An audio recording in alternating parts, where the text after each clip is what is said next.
I'm here with Chief Congressional Correspondent Susan Ferrechio of the Washington Examiner. So tell me about where immigration stands here on Capitol Hill. Well, right now it's nowhere because the president has decided to postpone any executive action that he was planning to take that would have changed deportation policies. He's decided let's wait until after November because there's a critical election coming up.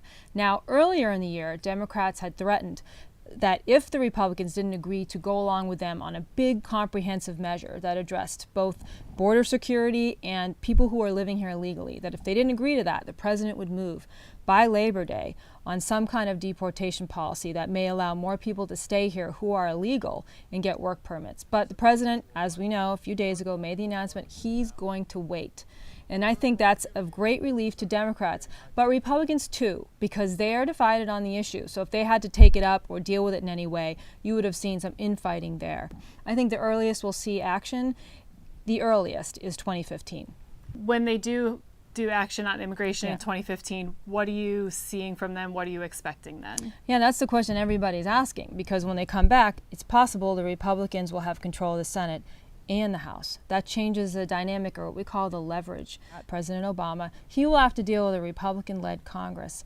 That changes what he can ask for. So if there is any effort to move immigration reform in 2015, it'll be strong on border security. It's also possible, they'll say, with the politics overhanging of the presidential election in 2016, immigration becomes again too difficult. So we have to wait and see.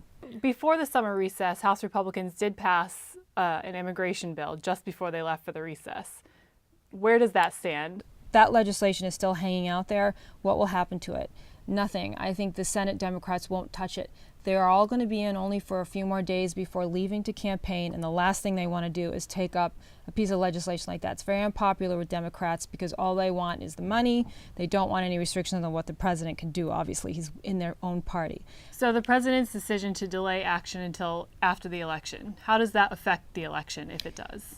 Well, the election right now is at a tipping point. Republicans are favored to take the Senate. But if you look at the individual races, and there are 7 that really deserve attention, Republicans are ahead, but they're not ahead by a lot. And that means factors could change things. And it's possible the Democrats will stay in control of the Senate. So I say it's at a tipping point.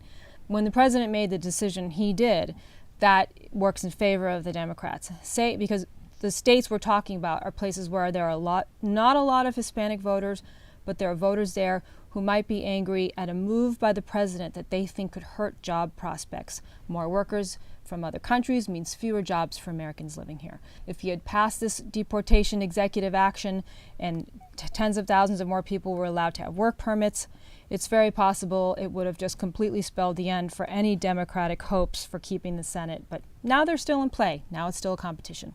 All right, Susan Ferrechio, Chief Congressional Correspondent for the Washington Examiner. Thank you.